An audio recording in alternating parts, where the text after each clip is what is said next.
ഞാൻ എന്താ വന്നിരിക്കണത്, എപ്പോഴും ചപ്പാത്തി കഴിക്കാമെന്ന് വിചാരിക്കരുത്. ഞാൻ എന്താ പറഞ്ഞില്ലേ, മുരിങ്ങയിലിട്ട് ഉണ്ടാക്കുന്ന കാര്യം, ആ കാര്യം പറയാൻ വേണ്ടിയിട്ടോ. ആ കാര്യം പറയാനല്ല കാണിക്കാൻ. ചപ്പാത്തിക്ക് വലിയ ഭംഗിയൊന്നുമില്ല, നെയ്യ് ഒഴിച്ചിട്ടുണ്ടാക്കിയതാണ്. എന്നാൽ ഫുള്ള് മുരിങ്ങയില കേട്ടോ.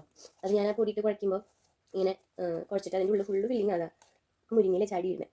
പിന്നെ മുട്ടക്കറി ഉണ്ട്, മുട്ടക്കറി ഉണ്ട്, മുട്ടക്കറി.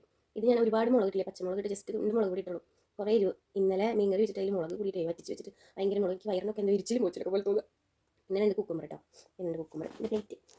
അപ്പോൾ എന്താ പറയാൻ വന്നറിയോ, നമ്മുടെ മക്കൾക്ക് നമ്മുടെ ഹെൽത്ത് ജലദോഷമാണ്, മൂക്ക് ഇങ്ങനെ വലിച്ചുകൊണ്ടിരിക്കുക, തല കുളിച്ചിട്ടില്ല എന്ന കാര്യം പറയുന്നുണ്ടല്ലേ. പിന്നെ എപ്പോഴും കേൾക്കുക ഹെയർ ആയിട്ട് ഇങ്ങനെ ഇരിക്കണതിന് വലിയ പിടുത്തൊന്നുമില്ല. കുളിച്ചാലും കുളിച്ചില്ലെങ്കിൽ കൂടിപ്പോയി. തല കുളിക്കാൻ എനിക്ക് ഇഷ്ടമില്ല, പക്ഷേ എന്താ ചെയ്യുക, ഭയങ്കര ബുദ്ധിമുട്ട് തൊണ്ടയ്ക്കൊക്കെ. അപ്പോൾ നമ്മുടെ മക്കൾക്ക് ഹെൽത്തി ആയിട്ട് ഉണ്ടാക്കി കൊടുക്കുക. ഞാൻ വെറുതെ വീഡിയോയ്ക്ക് വേണ്ടി ചെയ്യണമെന്നല്ല കേട്ടോ, ഞാൻ എപ്പോഴും ഇങ്ങനെയൊക്കെ തന്നെയാണ് കൂടുതൽ ഹെൽത്തി ആയിട്ടുള്ള ഫുഡ് ഉണ്ടാക്കി കൊടുക്കാനായിട്ട് ശ്രദ്ധിക്കാറുണ്ട്. മുരിങ്ങയില എന്നൊക്കെ പറഞ്ഞാൽ അത്രയും ഇതിനും വരെ ഗുണമുണ്ടോ, അത്രയും ഗുണങ്ങളാണ്. അപ്പോൾ അതിൻ്റെ ഗുണങ്ങൾ നമുക്ക് ഇന്നതാണ് ABCD വെച്ച് പറയേണ്ട ആവശ്യമില്ല, എല്ലാവർക്കും അറിയുന്ന കാര്യം, എനിക്കൊക്കെ അറിയാം. പണ്ട് തൊട്ടേ മുരിങ്ങയില ഉള്ളതല്ല, ഇങ്ങനെ വലിക്കും എന്തോ ഒരു ബുദ്ധിമുട്ട്, സംസാരിക്കാൻ പറ്റാത്ത പോലെ. ഞാൻ ഇപ്പോൾ ഒരു കഥ പറയുകയാണെങ്കിൽ, കഥയല്ല, എൻ്റെ മോൾക്ക് 4.5 വയസ്സ് കഴിഞ്ഞപ്പോഴാണ് ഞാൻ മിഠായി മധുരമൊക്കെ ചെറുതായിട്ട് കൊടുത്തു തുടങ്ങിയത്. പിന്നെ ഇതുപോലെയൊക്കെ ഉണ്ടാക്കി കൊടുക്കും. വലിയ ടേസ്റ്റ്, കുറേ ടേസ്റ്റ് നോക്കാണ്ട് നമ്മൾ ഹെൽത്തി ആയിട്ട് കഴിക്കുക. എന്നിട്ട് ഹെൽത്തി ആയിട്ട് നമുക്ക് ടേസ്റ്റ് ഉണ്ടാക്കാനൊക്കെ പറ്റൂട്ടോ. അങ്ങനെയൊക്കെ കഴിച്ച് കഴിഞ്ഞാൽ കുറേയൊക്കെ നമ്മുടെ മക്കൾ വളർന്നു വരും. നമ്മളെക്കാളും മുമ്പുള്ള തലമുറയ്ക്ക് നമ്മളെക്കാളും കുറച്ചും കൂടി ആരോഗ്യമുണ്ട്. അപ്പോൾ നമുക്ക് അതിൻ്റെ അത്ര ഇല്ലെങ്കിലും നമ്മുടെ മക്കൾക്ക് കുറച്ചെങ്കിലും വേണ്ടേ.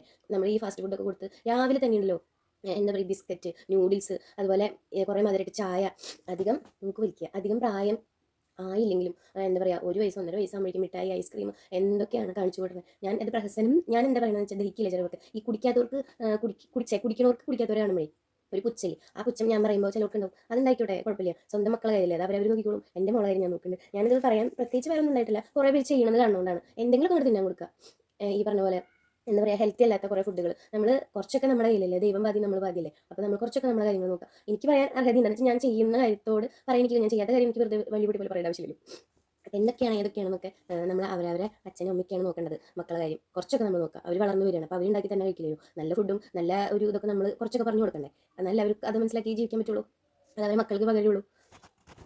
പിന്നെ നമുക്ക് ചിലവില്ലാത്ത കുറേ കാര്യങ്ങളാണ് ഇതൊക്കെ, കുറേ ചിലവുള്ള കാര്യങ്ങൾ. ഈ പുറത്തുനിന്ന് ഫുഡ് മേടിച്ച് കഴിക്കുന്നതാണ്, അതൊക്കെ അല്ല ഭയങ്കര ചിലവ്. നമുക്ക് ഇതെന്ന് പറഞ്ഞാൽ നാടൻ മുരിങ്ങ നമുക്ക് എവിടെ വേണമെങ്കിലും കിട്ടും, ഇങ്ങനെ ഉണ്ടാക്കി കൊടുക്കാം. അതുപോലെ പുട്ടിൽ ഒരു ദിവസം അത് ഉണ്ടാക്കണം, പുട്ടിൽ മുരിങ്ങ പൊടിച്ചിട്ട് അങ്ങനെ പുട്ടുണ്ടാക്കും, ക്യാരറ്റ് ഒക്കെ ഇട്ടിട്ട് പുട്ടുണ്ടാക്കാം. അങ്ങനെ പല വിധത്തിൽ എത്ര നല്ല ഹെൽത്തി ആയിട്ട് ഫുഡുകൾ ഉണ്ടാക്കാം. ഈ രാവിലെ തന്നെ മക്കൾക്ക് ആവശ്യമില്ലാത്ത കാര്യങ്ങൾ കൊടുത്ത് അവരെ ബുദ്ധിനെ വരെ ബാധിക്കുന്ന കാര്യങ്ങൾ.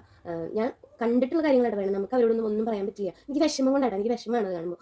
നമ്മൾ നമുക്ക് എന്താ വേണ്ടത്, നമ്മുടെ മക്കളാണ് വലുത്. അപ്പോൾ നമുക്ക് അവർക്ക് വേണ്ടി എന്ത് ചെയ്യാൻ പറ്റുക, കുറേ സ്നേഹം കൊടുത്തു നല്ല ഫുഡും ഭക്ഷണം കൊടുക്കുക, അതും സ്നേഹത്തിൽ പെടുന്ന കാര്യമില്ലേ. ബുദ്ധിമുട്ടണം, കുറച്ച് ബുദ്ധിമുട്ടുണ്ട് വരും. ഇതെന്ന് പറഞ്ഞാൽ കുറച്ച് അത്ര ബുദ്ധിമുട്ടുള്ള കാര്യമായിട്ട് എനിക്ക് തോന്നുന്നില്ല കേട്ടോ. പിന്നെ നെയ്യ് ഒഴിച്ചിട്ട് ബട്ടർ ഒഴിച്ചിട്ടൊക്കെ നമുക്ക് ചപ്പാത്തി ഉണ്ടാക്കാം.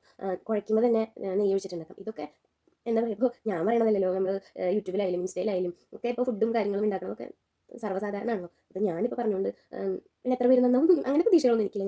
ഞാൻ ചെയ്യുന്ന കാര്യമായിട്ട് പറഞ്ഞത്. എനിക്ക് സംസാരിക്കാൻ പറ്റുന്നില്ല, ഫുഡ് ഇങ്ങനെ വെച്ചിട്ട് കുറേ സംസാരിക്കാൻ പാടില്ല നമ്മൾ, അതും ചെയ്യാൻ പാടില്ലാത്ത കാര്യമാണ്. പിന്നെ ഞാൻ വീഡിയോ എടുത്തിട്ടുണ്ടെന്ന് വെച്ചിട്ട് ചെയ്താൽ കേട്ടോ. ശരി കേട്ടോ, ബൈ.